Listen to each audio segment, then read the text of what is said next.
And we're live. All right, welcome everybody. This is the Reality Czars podcast, and we're your hosts, Nate and Tony. Hello. And we have an awesome guest on, man. We got Scott from the ReBunked. Man, thank you for coming on.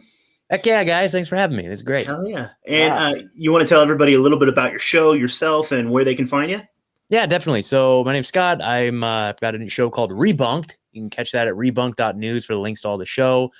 Formerly with the Truthzilla podcast, probably where many of you maybe have heard of me or seen me or whatever. But yeah, we kind of just kind of moved to a new project, and here we are, guys, having all kinds of fun. Hell yeah, man. So you're on Rockfin. Everyone can find your stuff all over the place, right? Yeah, primarily the primary video spot's Rockfin. YouTube, it's funny, like all of my, like I've been sharing it with some folks and they keep like saying, oh, I went to your YouTube page and I only saw like one video a couple weeks ago. And I've been like, no, just don't. So I've been telling people, even though the links to the YouTube page are on the rebunked.news website, I always tell people, just don't go to YouTube, man. Don't even bother with YouTube. Yeah. For a while there, I did episode 1 with Ryan Christian from The Last American Vagabond. And then I was like, oh, I'll just test in the waters. I put that episode up and just kind of see what happened. Cause he's like one of the most censored people out there. Like they just hate him. Like anything he puts out, they just, and he has this whole thing called pirate streams where, his listeners will mirror a show and put it all over and like they just get swatted down like whack-a-mole style. Like he's just messing with them. So they just hate him. So I figured that episode wouldn't last very long. And then we put up episode 2, but it's still there. It's still there. I put up episode 2 on YouTube with Sam Tripoli and they took that one down. And it's just like, yeah, that's wild to me. I guess YouTube hates Sam Tripoli more than Christian. I would have thought the other way around, but exactly. Yeah. But it's funny because we were just talking about recovery stuff. You know what I mean? Like we weren't even really getting, we didn't even really get into the heavy stuff. But so what I've been doing is uploading so when you go to the YouTube page, I have like a thumbnail for the episode, but then I do like just like a 2-minute blurb saying like, hey, you guys can't watch this episode here. Go to Rockfin right now. Time to grow up, folks. Time to put your big boy pants on, and just go over to Rockfin because this YouTube stuff. So anyway. People keep saying, you got a show on YouTube. I'm like, no, dude. Anyway, yes, long story short. I never even wanted to have a YouTube. Like me and Tony were like pretty adamant. Like we're not even going to fucking start a YouTube. They're going to fucking cancel us anyway. So what's the hell's the point? I don't want to put any time into it. And we finally had enough listeners that kept bugging me about it. So we tried it. And our first video we did was with Etienne de la Boetie Square. Yeah. And within 3 hours of starting the channel and putting up the video, first fucking strike, video taken down. So, I mean, it's whatever. We've had another video taken down. We had William Ramsey on, and we were discussing some fun stuff, and that one got taken down. So we put a video, we're live streaming to YouTube right now. I mean, let's try to get YouTube. Let's break this fucking video. Let's go hard. Let's talk about them giving us AIDS. Okay. Yeah, that's great, man. So YouTube, so all of you monitoring and listening right now, just so you know, so I'm sure all of you are heavily vaccinated. I'm just curious if you're taking an AIDS test lately, because you probably have AIDS and you're probably going to get COVID soon and you probably are going to die of a heart attack too. So sorry. But it would have been worse. It would have been worse if you hadn't got your MAGA jab and your Brandon booster. Avoid strenuous activity and anything that could possibly aggravate your current state of having AIDS. So this is for all you YouTube moderators. Thank you. Does anyone else hate that fucking Harry and Meghan are over here fucking with our politics? Dude, are they over here? Yeah, Harry and Meghan are over here. They live in the States and they're did you see the video? I wish I could pull that up. I probably can. He did a PSA where he was talking about how everyone needs to get tested for AIDS, and this is an AIDS awareness. All of a sudden, Prince Harry's the spokesperson for AIDS. What is that? I don't know. It's just perfect timing. Well, yeah, it's funny, man. Yeah. Well, I have no idea. We'll be fine. Mm-hmm. Yeah, that's such a fascinating rabbit hole, honestly. I've, I had my third episode 3 of ReBunked. I talked to Celia Farber, who is a journalist who was she's when I was listening to Robert, so I listened to the audiobook of Robert Kennedy's The Real Anthony Fauci, and this name kept popping up over and over. And it was Celia Farber. And I'm like, man, this lady's been all over the place. And basically in the contents of the RFK book, talking about, she has been reporting on the whole AIDS situation, like all the way back to the 80s, you know, and like she was saying how like when she was in college, she did an interview with a guy named Peter Duesberg, who, you know, I'd heard his name maybe, but didn't really know much about him. But he was one of the doctors back in the 80s that was originally saying, like, you guys, this whole AIDS thing is just a fraud, man. This whole thing is just a fraud. Like, literally, they're just aggravating this condition with the use of these AIDS drugs. Like, it's the drugs that are killing the people, folks. You know, AIDS is just like a kaleidoscope of different ailments that they kind of put under the umbrella of AIDS. You know what I mean? And so, you know, we get the idea that like AIDS is like a little creepy crawly thing that like crawls in your butt and something like that, and then it gets you something, and then you just like then you're sick and you get all these lesions on your skin and then you die, right? Like that's like kind of what it's been pounding in our heads that is. But really what it is just like an immune deficiency, right? And it manifests itself in different ways, and the way that they treated it anyway. So Peter Duesberg came out and started, you know, publishing these papers and speaking very publicly about the fact that these health officials that were driving the AIDS narrative back in the day, who just so happens to be Anthony Fauci. It was Anthony Fauci. Mm-hmm. This is the guy back then that was like causing the, you know, who politicized it and, you know, introduced these ineffective, repurposed, dangerous drugs to treat it. And it's like the same stuff we're seeing right now. But anyway, so Celia Farber, she was describing how like she was just like a junior or senior in college, like a journalism student, and didn't really, you know, and she picked up this story and it just blew up in her face, you know what I mean? And she like immediately became like unpersoned, you know what I mean? And she's been fighting the medical establishment since the 80s, man, over the AIDS issue. And her and some other journalists like John Solomon and Liam Sheff, who actually committed suicide, like I think it was like 2017. Anyway, so, you know, it's just such a powerful story when you look at the AIDS story in relation to what we're dealing with today, because you realize it's the same characters, it's the same scheme, and it's the same strategies, you know, and this overwhelming gargantuan medical establishment has literally just been tyrannically running everything behind the scenes, and it's only now just come to the forefront with this whole COVID situation. But it's just so crazy to look at what we're dealing with today in the context of like reading some of the literature, like reading some of the articles that were written back in like the early 2000s that like Celia Farber wrote. And she's describing like what we're currently going through. And so it's such a fascinating like conversation with her to get her take on having been in this fight for decades. And she's like, yeah, you guys, like this is the demon that is the, you know, the establishment medical cartel. Like it's just crazy. Yeah, everybody needs to go back and listen to that episode, man. It was powerful. That was a really, really good episode. This is a topic, dude, that's like really near and dear to my heart. Like my mom had a boyfriend she was in love with this dude, and she was always trying to turn him straight.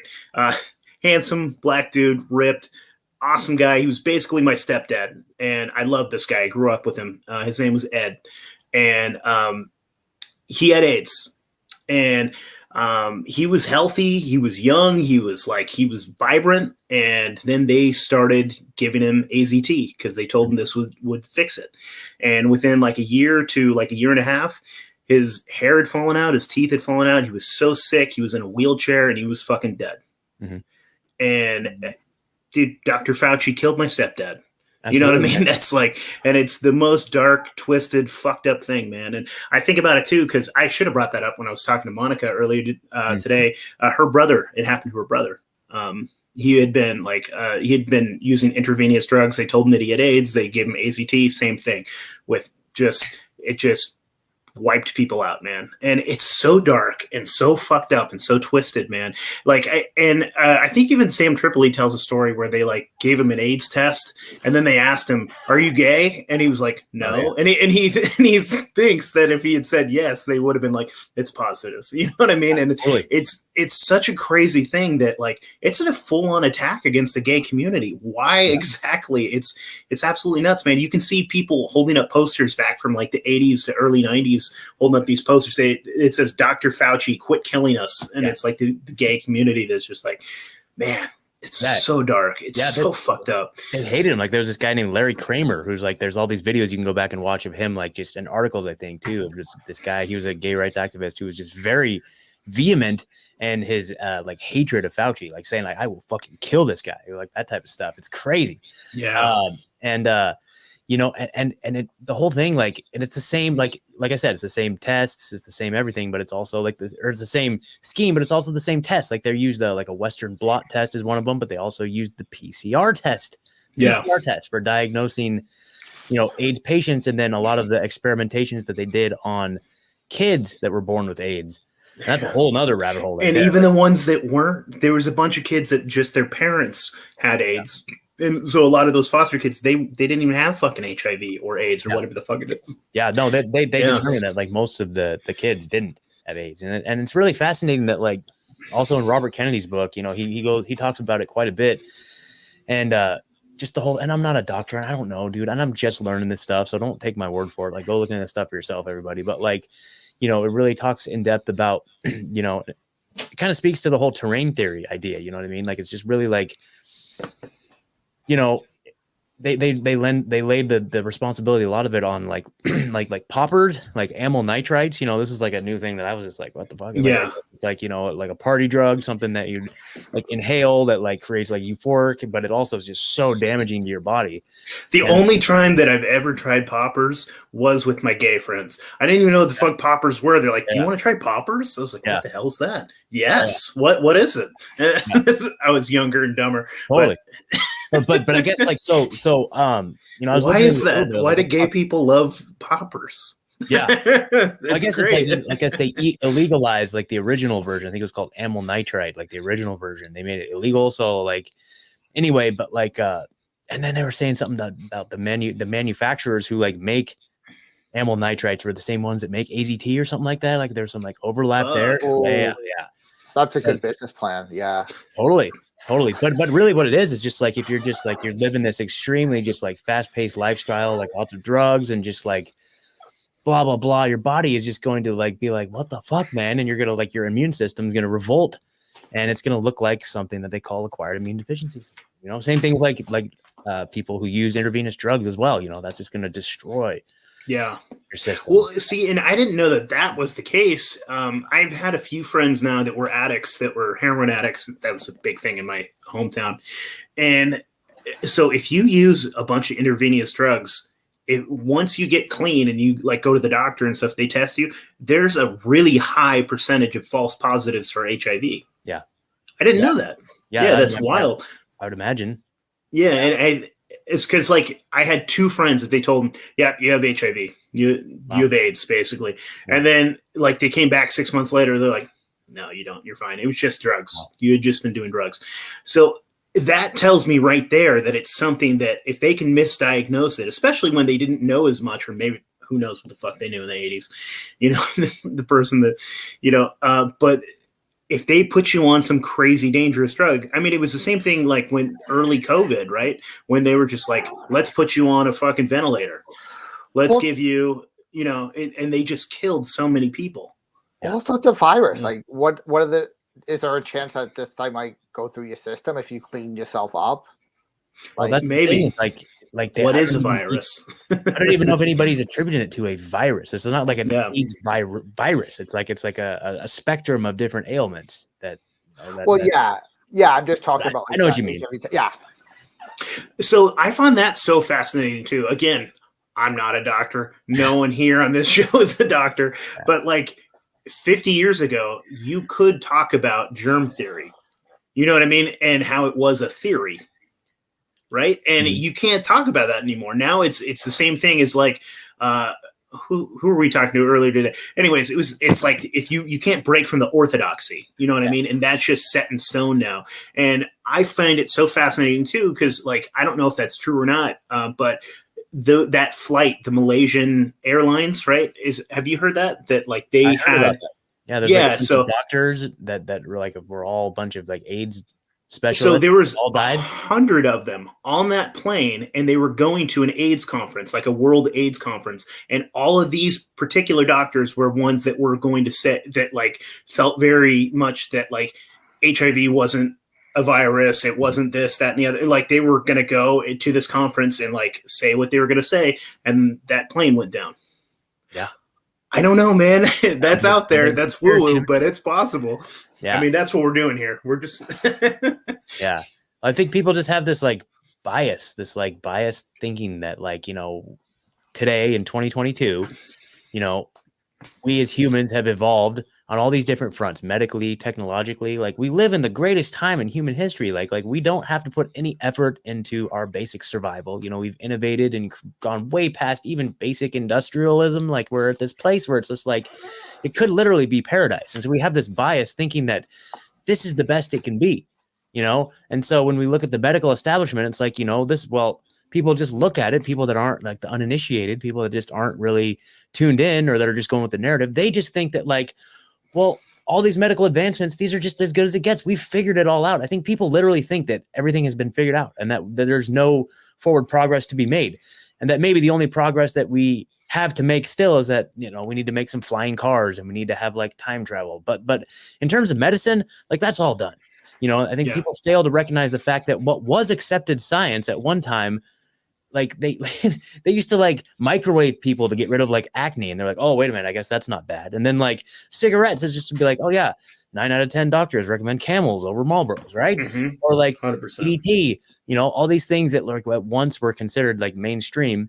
You know, even to you know, just look at the history of like pharmaceutical drugs. Like how many times have you seen like an advertisement like on or whatever, like back when I watched TV, I guess, you know, you see advertisements on TV where it's be like, have you been injured by Zantac or whatever? Like, you know, these things that were FDA approved and then publicly pushed to the extreme are now all of a sudden, oh, they've been recalled and there's a massive class action lawsuit right now. And it's like, what is that? Talcum powder or something like that? Like, oh yeah, so, dude. Johnson & Johnson. So, every day there's something else. Like there's So we have not, and the same thing, like, you know, in terms of like, you know, the whole libertarian philosophy, it's just like if you think that these governments that we have on this planet, is this the ultimate, like, is this a result of just human innovation and this is what's been born out of that, to the point that this is the ultimate thing in the world and that we can never evolve to have anything better? Like that's just crazy. Like people just need to wake up and realize like these systems are not the ultimate in their evolution. These systems are just broken, you know? Yeah, I like to remind people this too. Every single time you're sitting watching the boob tube and somebody goes on there and is like, did you take this drug? If so, did this happen to you? You might be entitled to blah, blah, blah, blah, blah. Every single time you hear one of those, all of those drugs were once FDA approved. Yeah, totally. Every single one of those. Absolutely. So, you know, I don't know. It's crazy, man. Like it's just getting crazier and crazier. What do you guys think in terms of like so they are taking their foot off the gas a little bit here? Do you think that they're just kind of like letting us cool down here before the next big roller coaster ride, or what do you think? Yeah, I think it's a psychological operation, man. Honestly, I think they're getting us to chill. And, you know, that's always what they do. They push, and then they get resistance. They back down. And they push.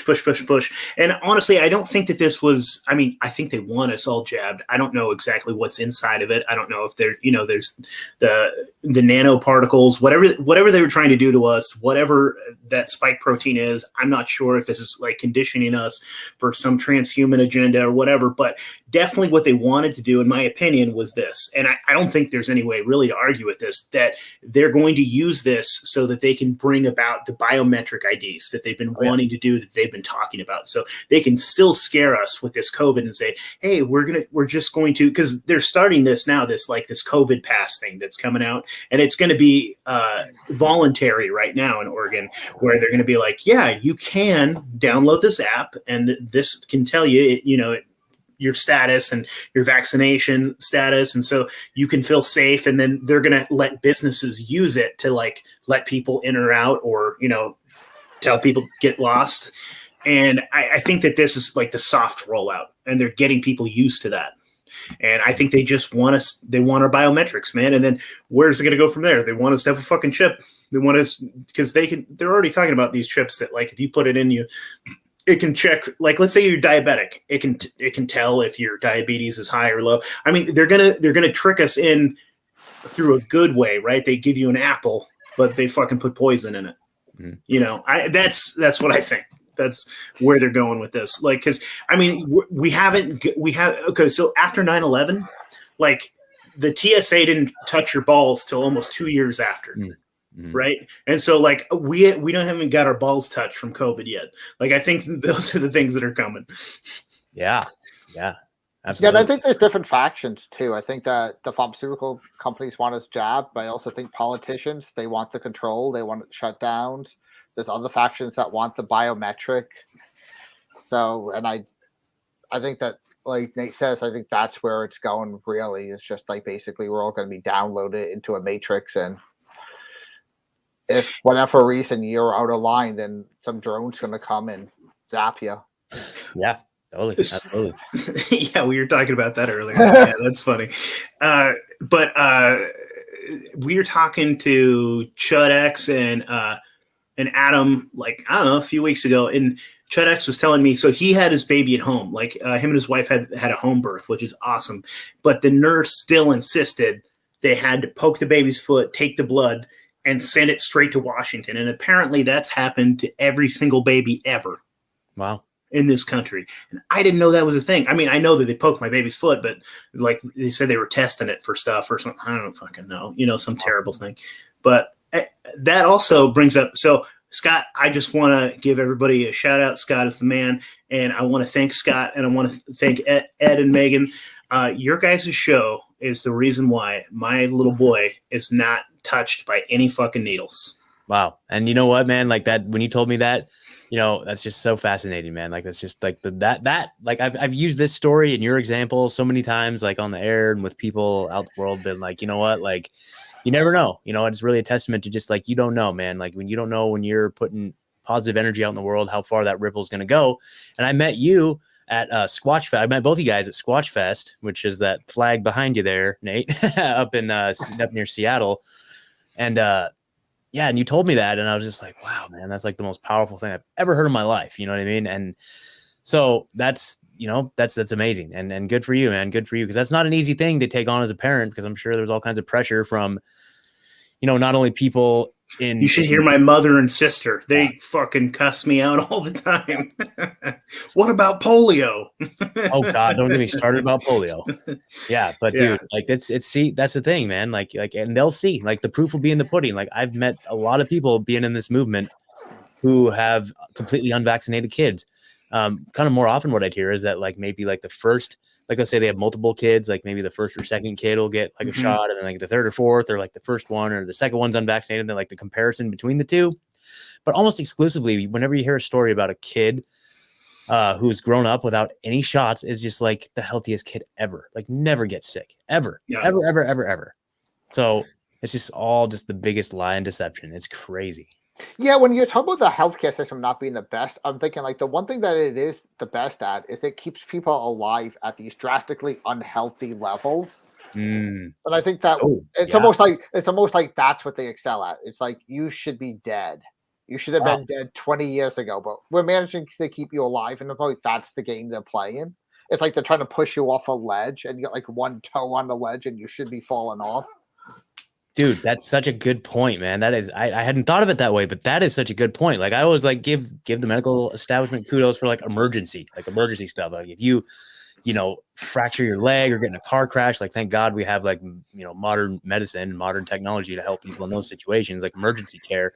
But you just hit the nail on the head. Also, all of these soft kill weapon systems, whether it's vaccines, you hear me, YouTube, vaccines, or, the stuff they spray in the sky, or the GMO foods, like all these things that they're literally designed to weaken us and make us unhealthy.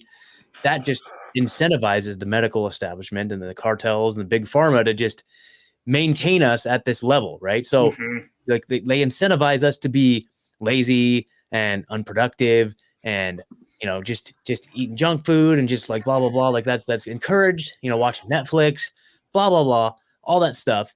And I think a lot of people really, and I've even probably thought this way too at some points in my life, like way back in the day. It's just like, I don't need to take as much personal responsibility for myself, because I know that, so whatever, I could fall back on something will be there to take care of me. Right.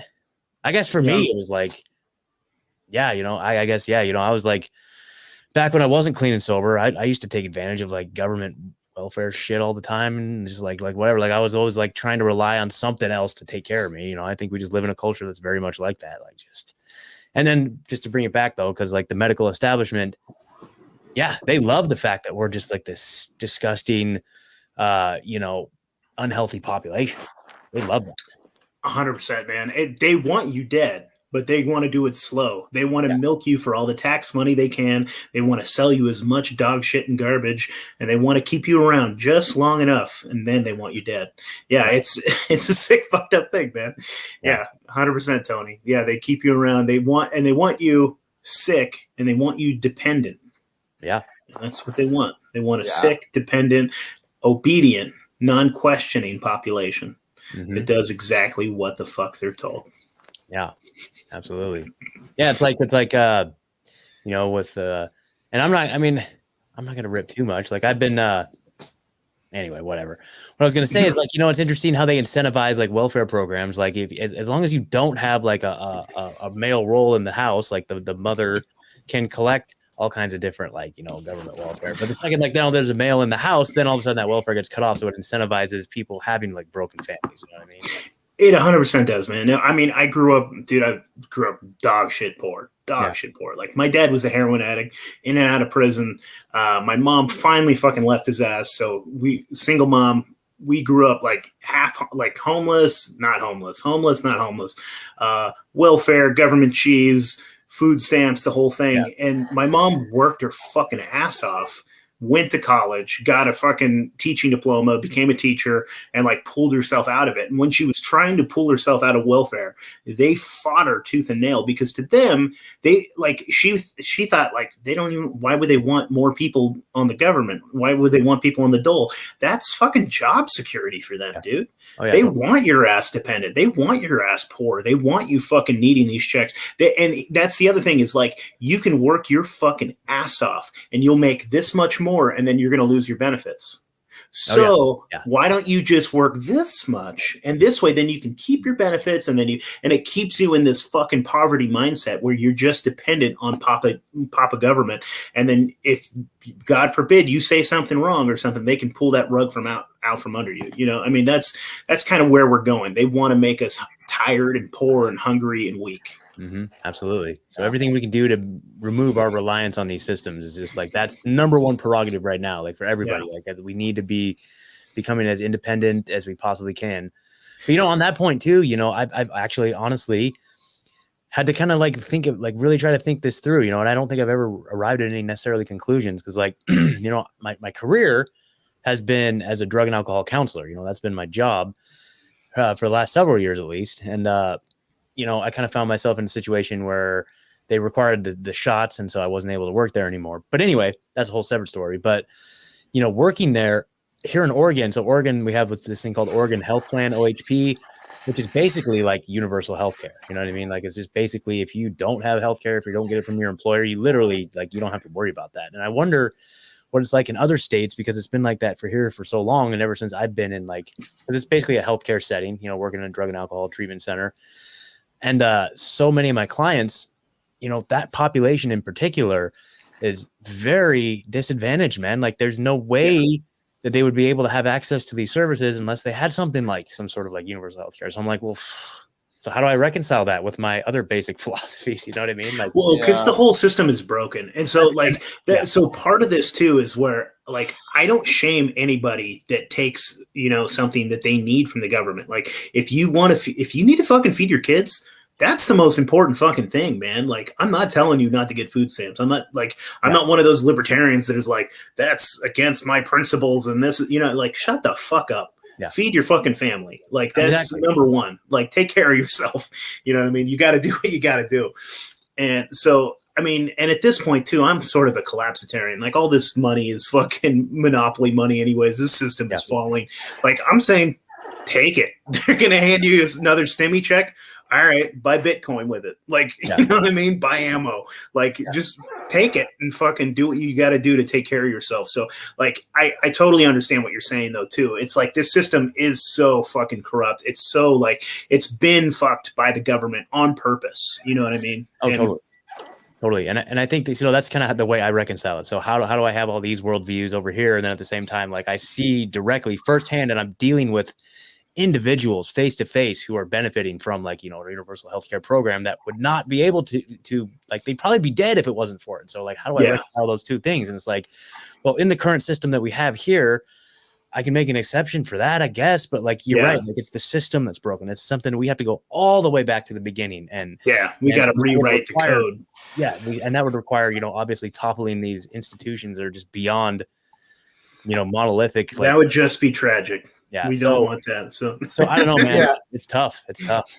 Yeah, it's a multi-year project. I mean, it's not something that we can just do right away. I mean, like I said, we have rebuilt everything. We have to create our own independence. We have to create our own societies, and yeah. Well, and see, that's what I always tell people too, because like we can sit here and my listeners have heard this before, so sorry guys, but we can sit here and we can try to offer people libertarianism. We can be like, this is the answer to all your problems.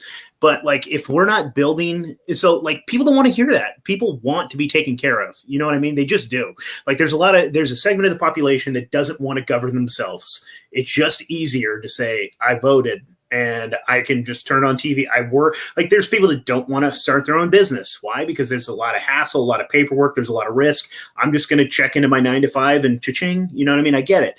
So what we need to do if we want to pull people away from that, well, we have to set up parallel economy, man. Yeah. We have to set it up ourselves. We have to offer, like, because we can all see the Titanic, right? And it's fucking sinking. We all know it. We all see it. But we need to be building the lifeboats so we can bring people with us. And that's agorism. And that's why I'm still an agorist. I agree. I 100% agree. And I think that's our only solution. Our only solution is to build our own separate civilization and make it way more appealing than whatever that the command and control system that's in place, the technocratic like nonsense as it continues to escalate. And here's my hope. Like, when you have heard like the term collapsitarian, maybe you can just by that, I've never heard that before, but what it brings to mind, maybe you can explain like what your interpretation of it is, but I'll take a crack at it first. So to me, that sounds like bring on the collapse. Let's just do this. Let's just get it over with and let's rebuild from the ashes. And that's what is that kind of what you're getting at? Yeah, it's folks that think that like anything's going to be better than this. So like I'm cheering it on. I'm voting for Andrew Yang because I want him to fucking give the UBI to everybody so we get this thing accelerated. Like we already know this monetary system's going to crash. Let's you know what I mean? Just tear down the system and just do whatever you can. That sort of thing. Not necessarily using violence. Like collapsitarians aren't violent. They're they're a libertarian, but they're cheering on the end of the empire. And in some ways, like I'm like, yes, I'm a collapsitarian, but in other ways, I'm like, I don't fucking know, because as soon as this shit crashes, like, there's going to be it's not going to be easy. You know what I mean? In the short term, like, we might be able to build a system on top of it, but in the meantime, like, I want my kids and my wife to be safe. You know what I mean? What do they call that? The Cloward and Piven strategy. Have you guys heard of that? No. So the Cloward and Piven, look that up. So it's basically kind of what you're describing. It's like an old philosophy, but this is like, radical left philosophy of just like overburdening the system with welfare, and over to the point where it just like the entire system collapses under its own weight. You know what I mean? And so, that's collapsitarian, man. They must know that guy. They must, maybe, maybe that's their patron saint. I don't know. Yeah, totally. I mean, I feel like it's inevitable for one. And two, I think that's their intention. Their intention is literally to destabilize all of these Western countries, and then, they can only fully bring in their Great Reset after a full collapse. See, that's why I think it's so short-sighted, and why I don't really call myself a collapsitarian is because like it's the problem reaction solution. And I think that dude, so many times actually when I call myself an anarchist, a lot of times I'm like, am I actually contributing to this? Like when I create like anti-government memes and all this stuff, like I'm helping the demise come faster, in some ways. Hey, your memes are freaking fire, dude. Your guys' memes are on point. So make sure everybody listening, go follow them. Reality's ours. But anyway, so I say, bring it on, because what's going to happen is they're going to collapse it. And then we're just going to swoop in and just hijack it and just build our own freaking awesome world out of that. So I'm hoping so, man. So we need to get our fucking ducks in order because it's coming. It's coming. Have to be ready. Yep. Yeah. Oh yeah, totally. I'm definitely preparing myself for it as well. Yeah. I'm getting out of this state, dude. I'm done with Oregon. Yeah, man. So, big things, man. Big things. Yeah. Yeah. So Tony, tell me about your exile or not exile, your escape About from exile. Oregon. Exile out there. Yeah, I'm from Rhode Island, have family out here, and I was just more and more concerned that I wouldn't be able to get back. Not necessarily in the short term. I'm like, 10 years from now and 5 years from now, am I going to be able to move out of Oregon? Are they going to shut down state borders? Yeah. For us. Yeah, so I didn't really think about it. Oregon's beautiful. It's a beautiful state. It really is. It's funny, even like Portland, like it used to be at least an agora city, very liberal, very socialist as well, but there were so many aspects of that city that was just basically people selling stuff they made, communities. Yeah, I lived in Portland for like 10 years, man, from like 2002 to like almost 2012. Yeah, I loved the old Portland, man. Yeah, and I just realized, that's exactly. That's the old Portland. And I'm like, this is a city that I'm not. This isn't the city I came to. It's been completely co-opted. I can't have a conversation here anymore. No. There are I was having this conversation earlier today, and there are so many like different like people selling some kind of self-expression therapy in one of the most repressed areas in the world. It's like that. Like people intuitively feel there's something wrong, but they're not addressing the actual problem. So anyways, I decided to move out here. I went around, I took a hike around Mount Hood the week before I came out here. So I recommend before you make a move, just like going a long hike makes the packing that much easier. Okay. Yeah, man. And then you get to see the pretty stuff you won't ever see again. We got the hell out. I mean, we weren't in Portland proper anyways. We were on the west side, like in the Beaverton area, and it's bad enough there. And dude, it was pretty fucking ghetto. We used to live in a spot called Aloha, if you know where that is. I know where Aloha, that's out by Hillsboro. Yeah. Dude, it was getting worse and worse, man.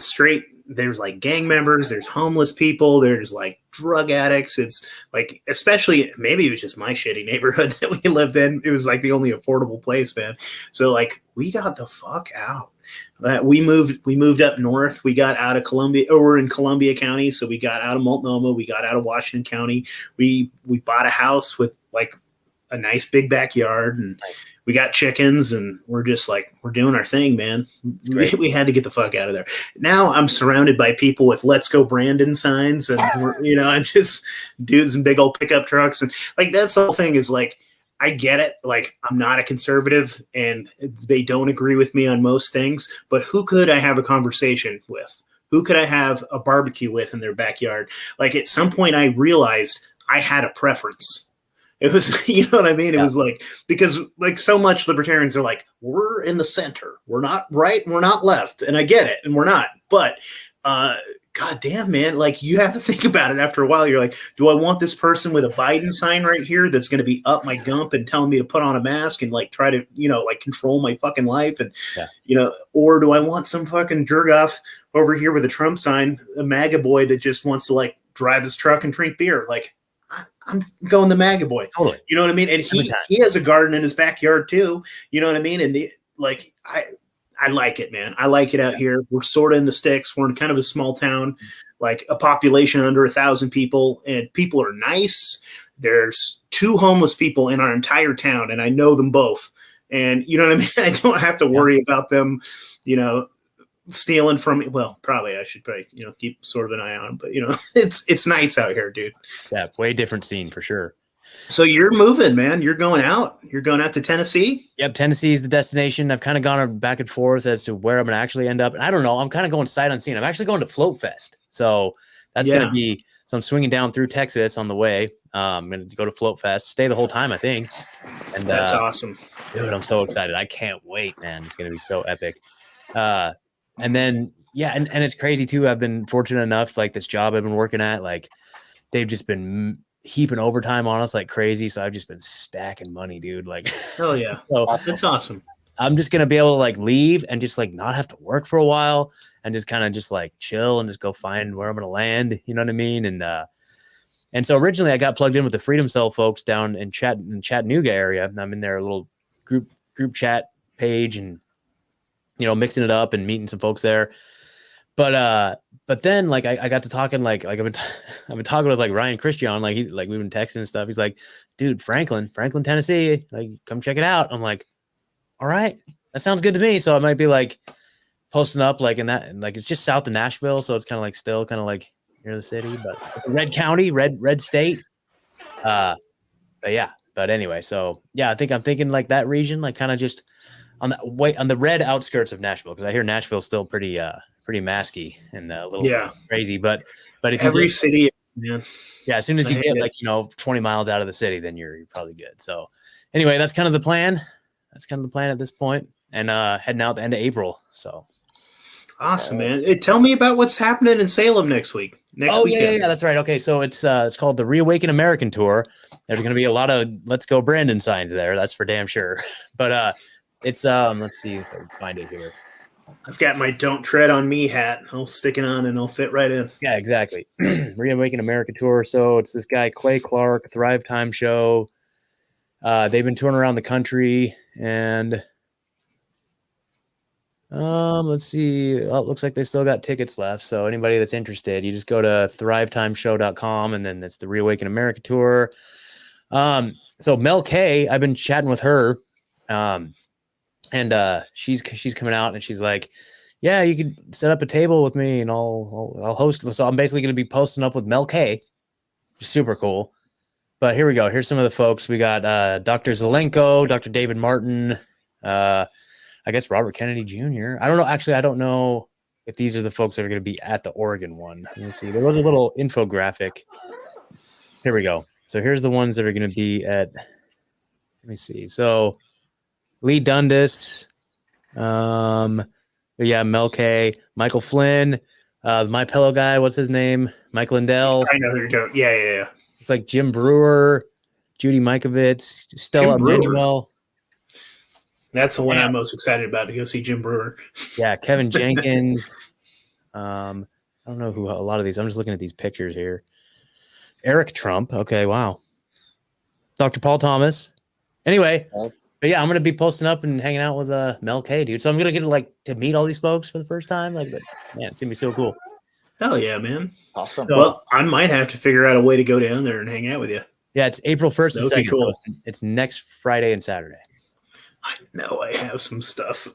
I'll figure it out. Yeah. What time is it? Oh gosh, I don't know. I'm supposed to find that out actually for somebody else. Let me see. Does it say? Doesn't really say. Hold on. Yeah, dude, I don't know. I'm gonna. That sounds like a blast, man. Yeah, it's gonna be legit. So I don't know. I guess it's at a Volcano Stadium in Kaiser, and it's funny too because like did you say it's on the 1st? Yeah, April 1st and 2nd. Yeah, April 1st and 2nd. You know what? I think. Let me see here. April 2nd. I have a ton of interviews on the 3rd. But none on the 2nd. I think I could probably make that happen. Oh. Yeah. And I think it's like donation. Oh, okay. Here we go. 10 a.m. to 5 p.m. 1st and 2nd. Okay. Yeah, there you go. And it's funny too, because I've infiltrated a bunch of like Antifa Telegram groups, and they don't have anything. They're not even. I don't even think it's on their radar. So really, fuck you, Antifa. I don't think that they even pay attention to shit like that. Yeah, I mean, not things like that. They're looking for like if Gavin McInnes came here or something, they're ready to. I mean, this is like right up their alley, dude. We got one of the Trump kids coming. Yeah, like that's fun, man. Yeah. So it'll be fun, man. I'm looking forward to it. It's gonna be a trip. I'll bring you your hot sauce. Like, what's that? What are those Telegram channels like? Oh, they're pretty bad. That's insane. They're pretty cringe. They're pretty cringe. I've been in a few private groups. And like there's a lot of edgy memes about killing landlords and stuff like that. Yeah, one of their things is that they encourage crime because it keeps property values low, so it keeps rent prices low. So yeah, genius. Yeah, totally. They're not doing a good enough job. No, Right, if you're gonna be good for anything, come on, man. Lower those. A little more spray paint. You Yeah. just like spray paint a little more. Like that'd be fine. I mean, fine. Good Lord, man. Portland's the most expensive place to live at. Like, well, not the most, but definitely in Oregon. Well, Lord. isn't that interesting how the most expensive places are directly proportionate to how much shit there is on the streets, right? Like San Francisco, Seattle, Portland, New York. Like those are also the most expensive places. Like, how does that work? Like, yeah, that's a good graft right there. Yeah, that's interesting. It's like how much poop runs down the sewer drains versus property value prices. That doesn't make any sense. I think that's a correlation. Yeah. Yeah. So I don't know, guys. Oh, I sent you that video, dude. We should watch this video. Yeah. All right. All right. Let me see here. Well, I just saw this. I don't know where I saw. I was on Float. I was scrolling on Float. Share screen. All right. So this is Jeremy Kaufman. He is the founder of Odyssey, Library and Odyssey. I guess he's running for representative in New Hampshire. Let's see.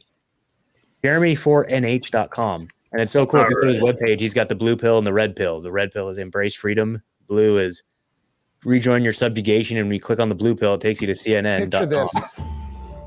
Okay. Innocent people in the Middle East. They're having dinner. A bomb is dropped on their house. And they're all killed. What's the problem with this? It's being done by white men. I am Jeremy Kaufman, the Chief Diversity Officer at Halliburton and candidate for United States Senate. It is time to diversify the murderous military-industrial complex. We need to make the nukes gay. And that's why I'm running for office. Like my fellow Democrats and Republicans, I will support every war. I will support stealing billions of dollars from Americans to kill innocent people, but we are gonna make it so gay. It will go down in the history books. We will say never have so many genders and so many races killed innocent people. Let's bomb Yemen. But let's make sure a rainbow of skin colors are dropping those bombs. These are going to be the gayest transist murders the United States has ever performed. That's what I stand for as the Chief Diversity Officer at Halliburton, and that's what I'll do once elected to the United States Senate. I'm Jeremy Kaufman, and I'm gay for this message.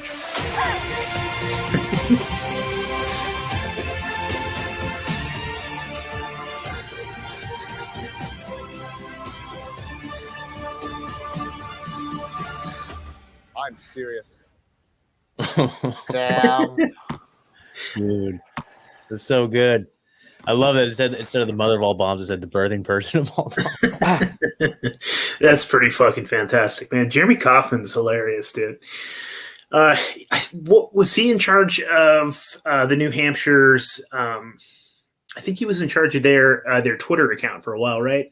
And I'm pretty sure he got a bunch of shit because they were like posting some super based shit, and like people freaked out. It was something about like, man, like the actual state of New Hampshire. Yeah. He was in charge of New Hampshire's libertarian Twitter handle, and he said something. I would think it was like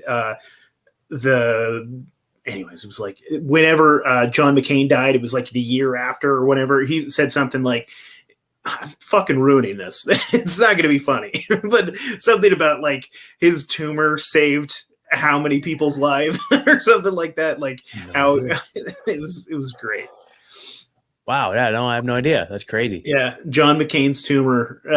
He was praising the fucking brain cancer tumor, but wow. Base as fuck. Really fucked up, but really funny. Yeah. Jeremy Kaufman's pretty hilarious.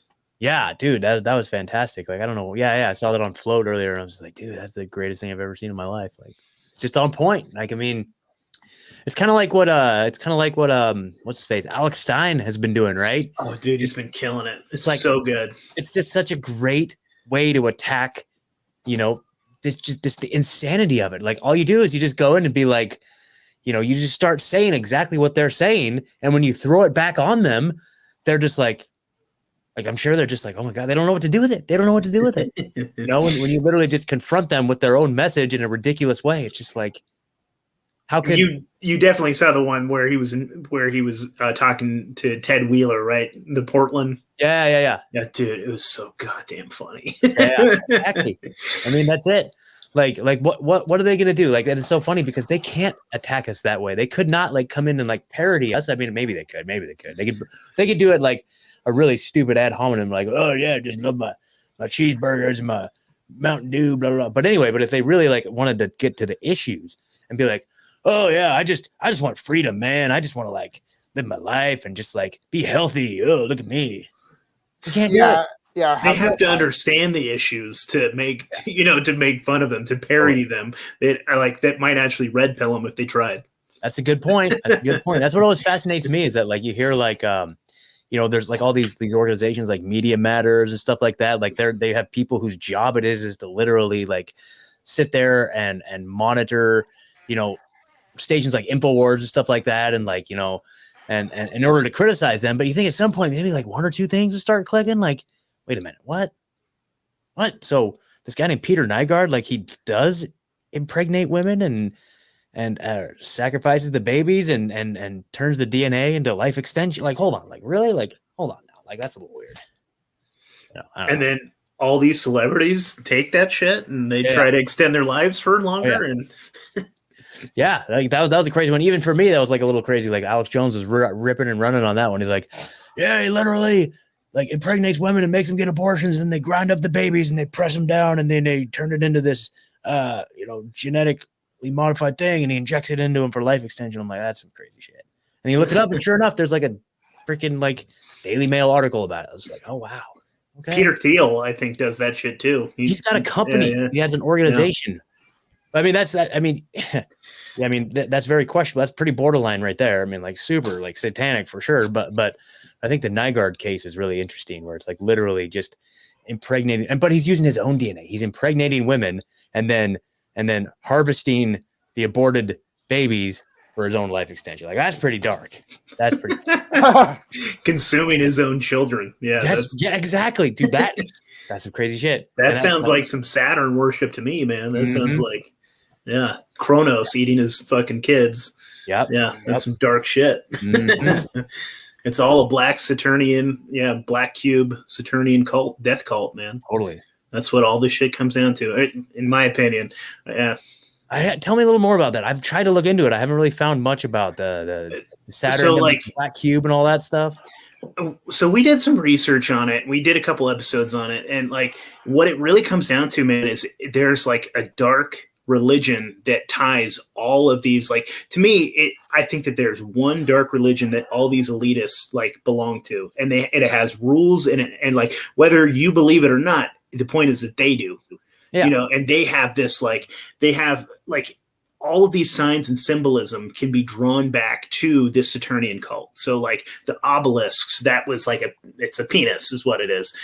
And all of these like different, all the domes, all the pyramids, everything is like from this dark cult that maybe it was co-opted. Like, I don't know who originally built the pyramids or, you know, any of that stuff, but it's just these sick, twisted fucks, man. And it's pretty damn interesting. You can, I don't have any of the shit on me now, but it's pretty fucking, it's really something to look into. Oh yeah. Yeah, no, yeah. Go ahead, Tony. Sorry. Yeah. There's cubes everywhere around the world. If the bottom of Saturn has this hexagon on it, I don't know whether you've seen that. I have. Yeah. Mm-hmm. Yeah. That's the weird one right there. And I've had like my cursory surface level knowledge about it. Like, that's kind of been the one that I've kind of referred to. Like, of course, if you know, I haven't gone down the flat earth thing yet. I'm still kind of like, I'm still trying to like, I don't know what we live on, man. And I'm starting to question everything at this point. But if there is a Saturn, if there is a ball up there, and apparently these CGI NASA images show a hexagon at the bottom of Saturn. And yeah, I feel you, man. I go back and forth where I think space is fake.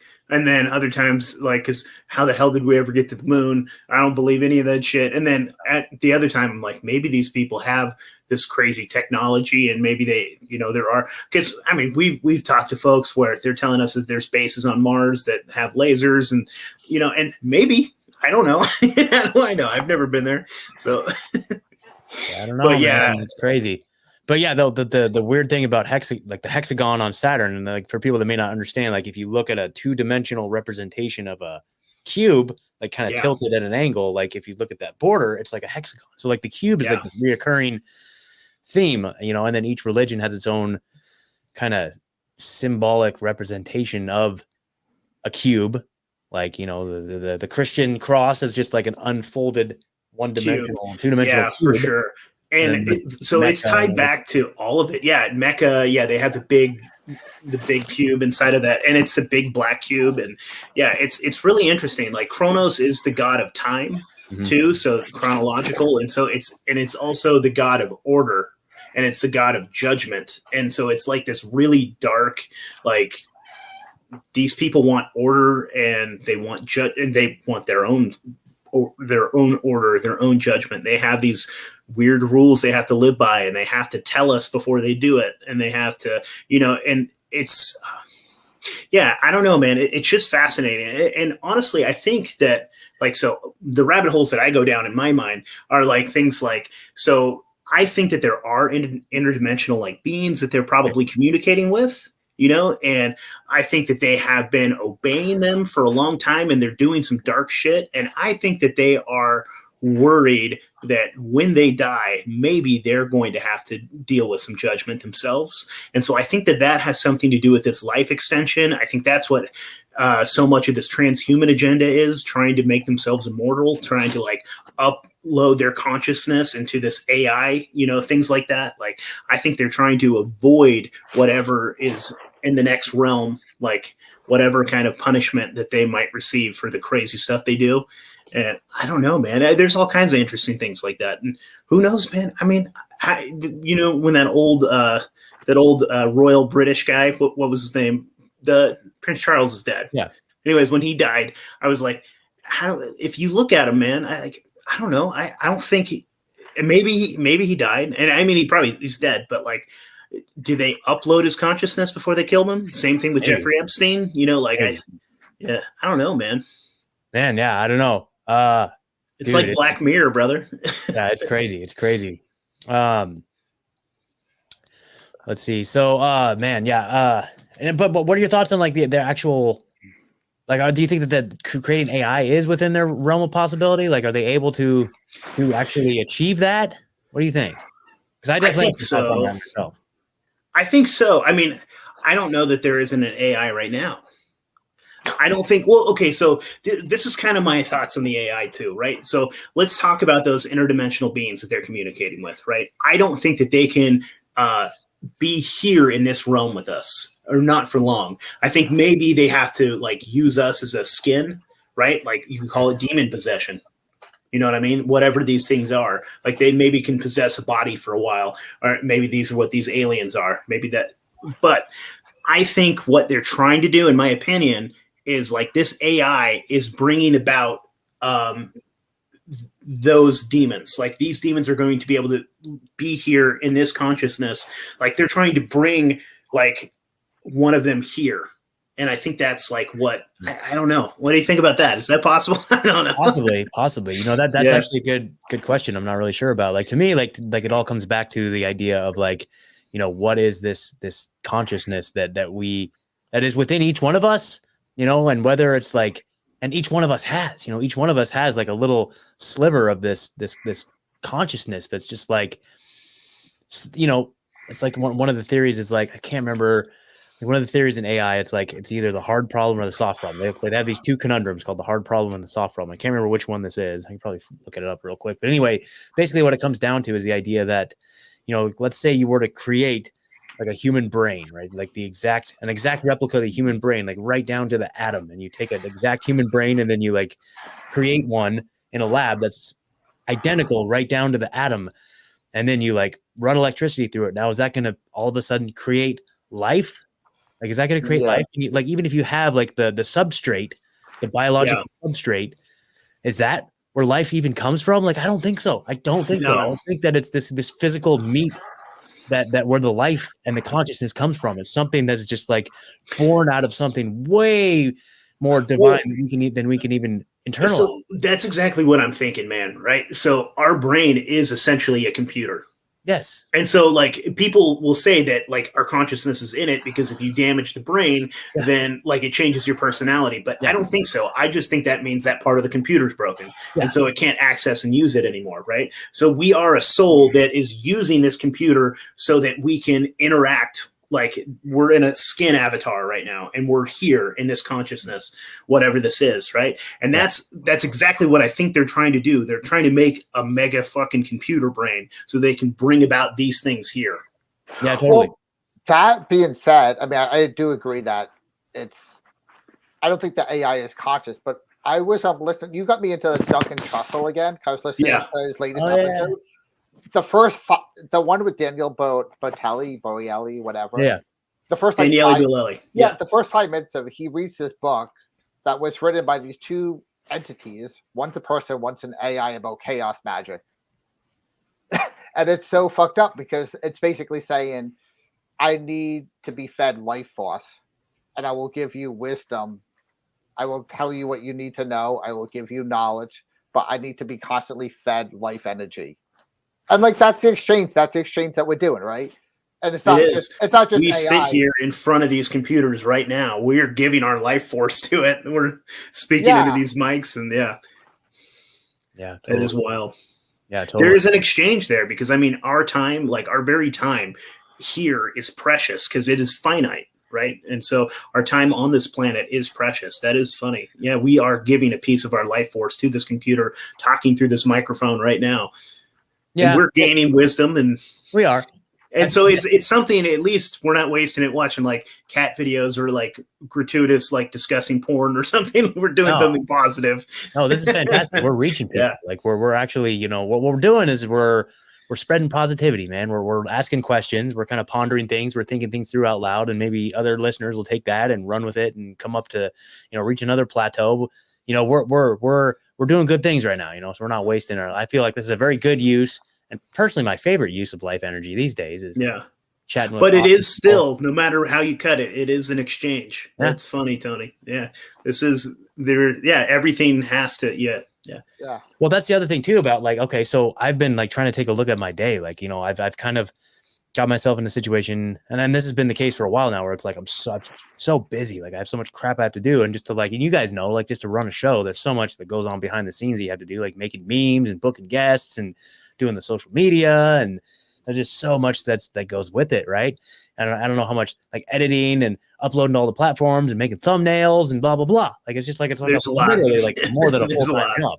Yeah, you know. And so, you know, and I find myself like I try to just like look at my day, and I'm just like, okay, what am I doing that's just like a time suck? You know what I mean? Like I'll get there and I'll realize that I'm on Instagram for like 15-20 minutes. I'm like, oh God, get me out of here. You know what I mean? Like, it's just like, you just got to really look at these little time sucks and realize, and I'm lucky because I feel like that's not really a big problem for me. Cause I'm always just like, go. I'm almost on to the next thing that I'm working on. And it's like, I look at the weekend and it's like this weekend. Okay. So this weekend I'm going to try and do a t-shirt shop again. And so I got a whole bunch of ideas and designs for t-shirt shops. I'm going to start working on that. I want to talk to you about that later.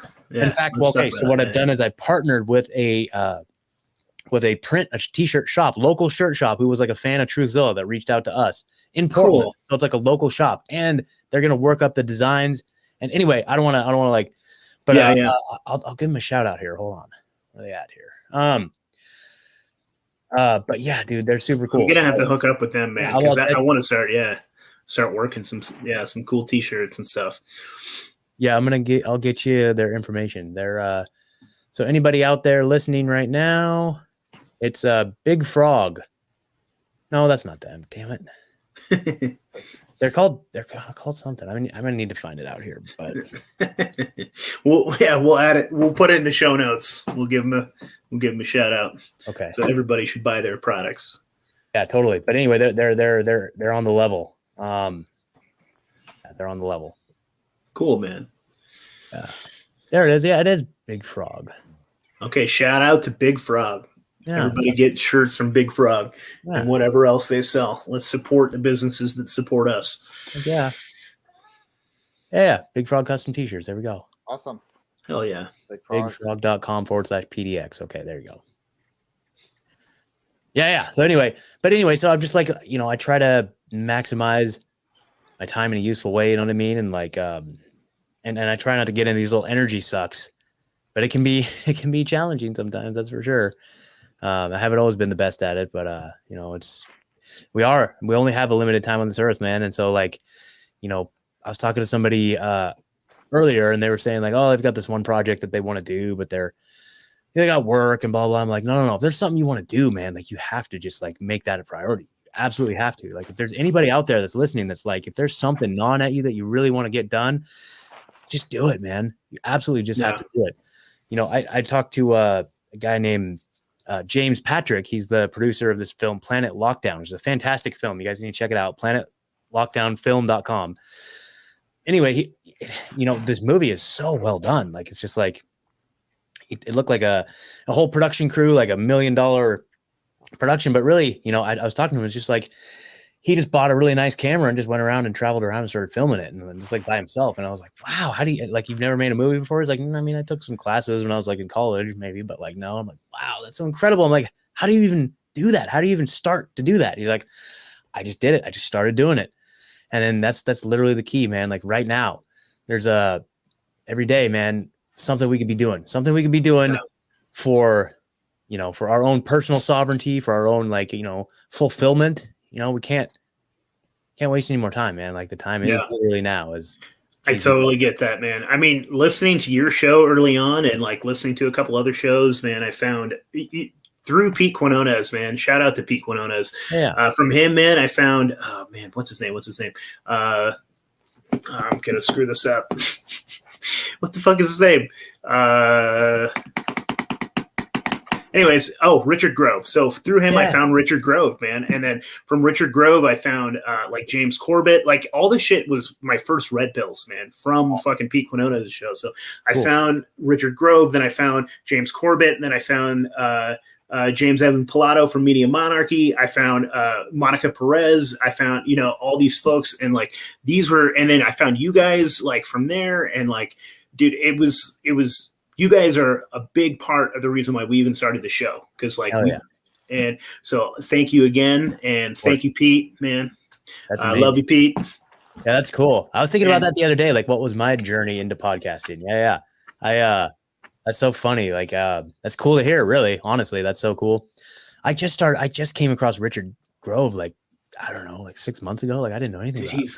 Awesome, and then now I'm like, dude, I'm in the world, or the Grand Theft World community. Like, I'm in their Discord.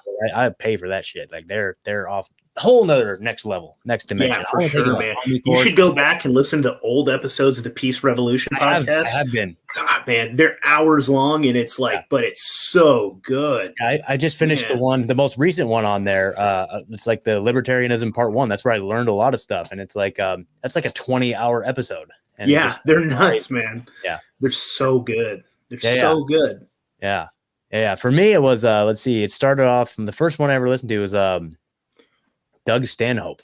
I don't know if you're familiar with him. Yeah. Mm-hmm. But like I was just like, I typed in podcast and it was like the Doug Stanhope podcast. And like Doug's always been like my favorite comedian. Like there's really nobody that can do what Doug does. Like especially like his stuff back in like the 2008, 2009, early 2010s. Like that shit is so next level. You can't even touch it. Like that's the funniest shit to this day. Like I would say probably my favorite stand-up, and it's pretty rugged though. So I was like, and then I remember like Doug Stanhope and Joe Rogan were like buddies back in the day. And so I was like, I was going back, like figuring that they were still buddies. And then I was like, oh no, like Joe Rogan's like way bigger than him. Okay. So, all right. So I started listening to a little Joe Rogan, and then I wanted to listen to some conspiracy stuff. And then I typed in like conspiracy podcast, and it was Sam Tripoli. And then, the higher side chats, and like this was my red pill too. Oh man, I love the higher side chats. Yeah, we love you too, Sam. Yeah, totally. And like the higher side chats was an early one for me too. Yeah. And like one of my early ones was like the Zeitgeist film series, and we were talking about Tower 7 or whatever. I'm like, what? Hold on now. And then I started going down the 9/11 rabbit hole. That was like my first big like, kind of awakening was the whole Tower 7 thing. But the other real one that just really catapulted me into the next realm was it was a Higher Side Chat episode with God, what's her name? She's like I think she's Australian. She was like a satanic ritual abuse SRA survivor. Fiona Barnett, I think her name is Fiona Barnett. Yeah, that's it. And then people have questioned whether or not, you know, she's authentic or she's just a shill or this and that. But like her story is so powerful, talking about as a kid growing up and just, you know, being involved in like these like sacrifice rituals and like watching other kids get sacrificed and shit like that. And she was like a groomer, like she was one of the ones that like helped recruit kids or something like that. I can't remember her exact story, but she's very candid. And I've seen video clips of like her going and taking people back to the locations where it happened and like walking the camera crew around and like showing us just like, anyway, I heard her story on the Higher Side Chats and I was just like, there's no fucking way, dude. No way. Like, and she talks about how it's like, you know, the political class, like this elite class of people who that's their thing. That's like what they're into. And I'm just like, no way. And then you start looking into it and it's like, oh, that's literally everything. Like literally now I'm convinced that like literally all these governments and all of these courts and all these institutions like literally only exist to cover that up. Like that is literally everything right there. And it's coming out, man. Like we think we're not getting victories, but I think we're getting victories, man. I really think that we are.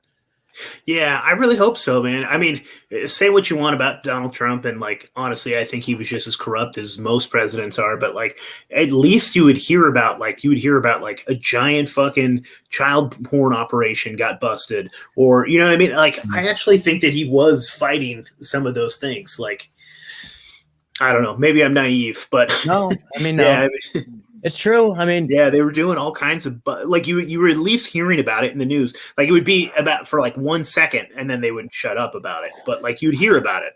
Like they saved 60 kids from this house, where you know. Yeah, it's been going on for a while. So the fact that we're hearing it, like that's the victory. Yeah, I hope so. We'll see. Yeah. We'll see. Or maybe they're just burning off like the ones that are able to sacrifice, and then you know, all the ones that are. Who's it is part of their religion and part of their just like, you know, part of their sustenance. Like those are the ones they'll never get caught. Like, you guys ever heard of Ronald Bernard? He's like I don't think so. Okay, so this is a good. I've actually reached out to him and I got a hold of him and he said, and I tried to get him on the show and he's talking about how he was busy and wasn't able to come on, but maybe fall down the road. So I maybe need to get back to him. But he's got this crazy interview. He's like an Illuminati whistleblower is kind of what he's known as. And so he was like this, he's Dutch, right? And so like this one particular interview is like in Dutch, but it's either you can either watch it subtitled or I think I've seen one with you know, with like a English dubbed over in English. Let's see if I can find it here real quick. This would be a good test because I remember watching on YouTube back in the day, and if it's still on YouTube, I'm going to be questioning of it. He's still on there. Okay, well, whatever. Some things fly under the radar, man. There's some things still on YouTube. Whoops. Sorry. I don't know if you heard that or not. You can throw it in the chat. We can play it if you want. Well, I mean, maybe just for like your own like listeners' edification, like just type in Ronald Bernard on YouTube. It's the use of child sacrifice voiceover. He's got a whole YouTube channel. Okay. But basically, he's just it's a very harrowing. It's like a 30-minute. Almost just like an interview basically of just him on like, you know, some Dutch news broadcast being interviewed. And he's talking about like how he has like he was in high finance, right? Like he was a banker type guy. Right. And he said that he started to like getting bigger and bigger contracts, bigger and bigger jobs, started associating with more and more like higher level people. And he said he eventually got to a point where like somebody sat him down and said, look, brother, if you want to go any further in this business, you're going to have to completely put your conscience, your morals, your values. He said, like put it like in the freezer and just shut the door and lock it. You're not going to be able to, like at this game, at this level, you're not going to be able to. And he said, okay, whatever. And he said that then he saw like, and then he was like moving around with like the top people in the world, like people who were like moving money for countries. And he describes like during the Iraq war, like they were in charge of like moving like billions of dollars of like cash, like pallets full of cash, like transporting and moving those like out of Iraq. And like after the theft in Iraq had been done, he was charged with moving their currency out to like whatever other country and stuff. Like and so he said, like, I was literally like the very top people in the world like I was like, those were my clients, and I got to look down and see what their operations were. Like I know where all their money was. I know all the stuff that they were doing, like the top people, the people that run the finances, that run the governments. You know what I mean? And it's just like, and he's like, and then eventually, like, you know, I got invited to their parties, and you know, I was this and that, and like he describes the situation. You can tell he just like starts breaking down and getting just just whole like trauma response. And he's like, and then, you know, and then they took me to a party, and then they're like, that's where they're like sacrificing kids and stuff. And it's just like, oh Jesus, like, and the way he described it is crazy, man. It's pretty intense. Like I think there's a lot of credibility to his testimony. Just like if you watch it and you see it, and you're just like, wow. Yeah, I mean, it's crazy to think that these things don't exist. And like there's so many people that I know that like as soon as I think so, I love some of my friends that went down the QAnon rabbit hole, but a lot of this now QAnon is used to demonize people that like bring things up like this. So like if we talk about like satanic ritual abuse, when we talk about like pedophile, like elitist like pedophile rings and things like that, if you start talking about this stuff, they're like, oh, that's just QAnon bullshit, and then they can just dismiss you. You know, and like that happens to me quite often, man. You can talk about the Franklin scandal, you can talk about like any of those things, and they won't even listen. They won't even look into it. They're like, that sounds like bullshit. That sounds like some QAnon shit. Yeah, totally. Exactly. Yeah. It was very, very useful in orchestrating this like straw man that you can now, whatever, you know, when we do now approach those topics, then you can just tie it, oh, that's QAnon, and then just throw it in the garbage. Yeah. Well, it's the exact same way that they do when they do their, what your show is all about. When they bunk something, what they do is they take like a straw man argument from like, we can say like this happened. So then they can take like one little aspect or even make something up completely and write an article debunking this piece of this thing. And then it doesn't even address what we were saying at all. And they're like, nope, that's just debunked.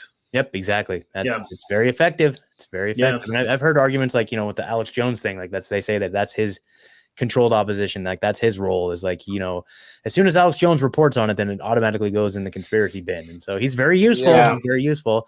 I mean, I love the guy. He's the most entertaining man on the face of the earth. And like, you know, I go there for like he usually has like up to the minute like reporting on shit. So it's usually a good check in, at least the first like half an hour of the show. Okay, what's he reporting on? Okay, I need to look into that. You know what I mean? But yeah. No, I love Alex Jones, but I mean that's probably true. Yeah. Whether he's doing it on purpose or not, I mean, he's just useful to them in that way because he is reporting on those things, and so as soon as he says it, then but also at the same time, and then, you know, just like InfoWars as an institution, the fact that they have such reach and they're so powerful and they just don't give a shit, and they are speaking truth to power, like they do. They absolutely like this is like a juggernaut of fighting. Like I fully 100% support them just for the idea of what they are, you know, just like this thing that is just battering these fools, dude, like just relentlessly, like all the ideas and institutions and people that need to be just embarrassed and made fun of, like they do a good job at that. It's fantastic. I'm glad they exist, man. Yeah, 100%. Exactly. 100%. Yeah. And if you get that big too, you're gonna be in that role no matter what. They're gonna be like, okay, we can't ignore you now, so we're gonna have to make fun of you. Yeah. And that's just the process, right? Like, if you're being attacked, you're over the target. Oh yeah, 100%. And I love Alex Jones, but man, he's the most animated person in the world. Oh, yeah. So he's easy to take out of context. He's easy to make look crazy, even though the man's a fucking genius. Yeah. He can, you know, it's just. Yeah. I want to do, like, if there wasn't so many shows already that do little sound bites of his, I want to do like a soundboard type thing, like OBDM, and then Abs in a Six Pack. I don't know if you guys have heard that show. Chris over at Abs in a Six Pack. It's a fantastic show. I haven't heard that one yet. Dude, check it out. He's fantastic. He does a great job. Like there's already so many shows out there that do Alex Jones sound bites on their soundboard, but I want to do it too, but I'm just like, I don't want to bite this. You know what I mean? So funny. Cause it's true.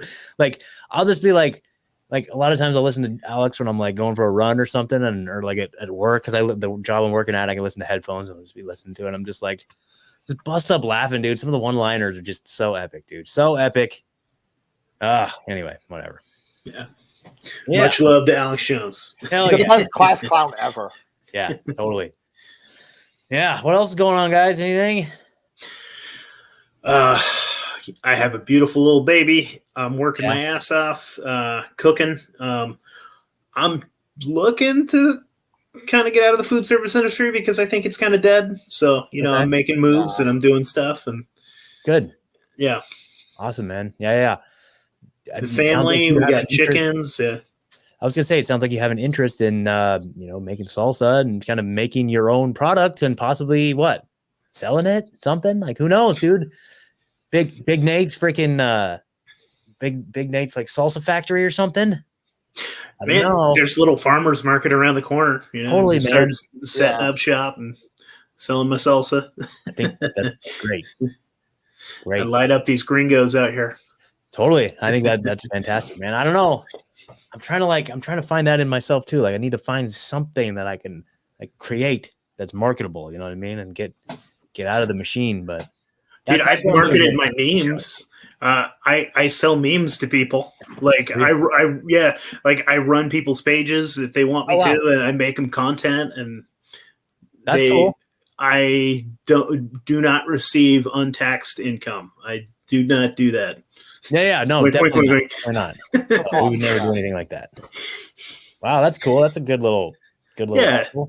Yeah, my wife is great, dude. My wife is fucking brilliant. She does she audits people's websites and helps them with that, and she does proofreading, and she does show notes for people big podcasts for their shows. Wow. And so she'll go through it and she'll type out all their show notes, do all the stuff, and so that's kind of our little side hustles that we got going on. So that's our side business. I can make you content, I can make you clickable, likable memes and stuff, and then she can go through your stuff and make sure you sound smart and look good. And then very interesting. Okay, well, maybe as I scale up the operation and get some discretionary income, I might hit you guys up to kind of take it to the next level here. That's cool. That's good to know. That's really cool. That's super inspiring, honestly. Yeah, I mean, there's all kinds of stuff you can do. I mean, that's my ultimate goal. It would be great as shit, man, to be able to work from home so I can spend more time with the kids, and totally. And then you can move wherever you want. Yeah. I want to, I'm looking at Idaho. Yeah, amen there, dude. Freaking, I feel like that. Yeah, Idaho was definitely on the list, but Idaho or Montana, man, we had so much fun. That's where we went on our honeymoon. We just we backpacked, basically. We just camped the entire way. We went from the Oregon coast and we went all the way up to the Wallowas up in the mountains up in Oregon, and then we went through Idaho. We went up to Montana and Wyoming and the Grand Tetons and Yellowstone and that. And dude, it's the most beautiful country, the most beautiful place in the country, man. I love that area.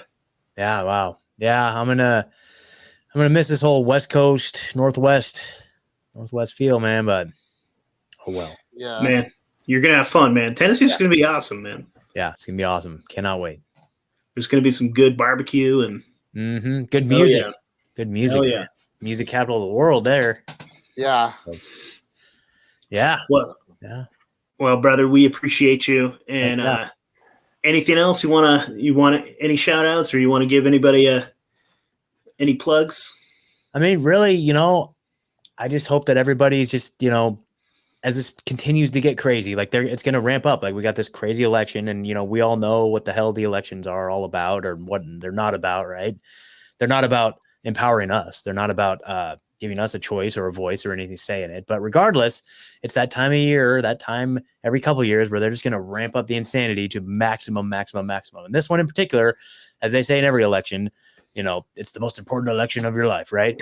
So on both sides, you're going to get it. You're going to get the madness, the propaganda, the insanity, and who knows what punches they're going to pull. So, just stay positive, because what I've learned really ultimately these last couple of years is that the crazier it gets and the crazier they ramp up the insanity, the more, on the opposite side, people are becoming enlightened, and people are just getting their own power back, and people are just growing, and the love is rising at the same exact degree that all this darkness is rising. And so stay tuned to the one side, stay more in tune with the side that's a higher vibrational, that's raising up, and it gets crazy. It's going to get crazier and crazier. Just anticipate that. We already kind of have an idea of what it's going to be. It's definitely going to have to do with food shortages. That's number one. So yeah, that's I would true. say just stay positive, stay tuned to the light, stay positive. But also the preparedness is a huge piece too. You know, get stockpile food, build community. You know, whatever you can do to like get as unreliant on these systems as possible is just your number one thing for the next year and for the next several years. And that's what I'm doing is I'm like, I really, really put a lot of effort into the Freedom Cell thing here in Oregon, but I just didn't really ever get any traction. So I'm going to go somewhere where they're like already full steam ahead doing it. You know what I mean? Where it's just like more ingrained in the culture. It's like part of it's just part of like, in my mind, at least, you know what I mean? Like more red states, kind of probably more like, you know, agrarian and kind of more situated to handle what's about to come. So that's my plan. So, but you can still do it wherever you're at, man. If you're in a blue state, if you're still here in Oregon, like you guys, like just continue to build community, find ways to reduce your reliance on these systems and just stay positive and just move towards the light. Be like a moth, like move towards the light. There you go. I like it, man. Thanks. Yeah. All right, Scott, we love you. Thank you, guys. I'll catch you soon. And then if you guys want the show, check out rebunked.news. That's the website. Yeah. All the links are there. Awesome, man. Sweet. Thanks, guys. Appreciate it. Peace out, man. Peace.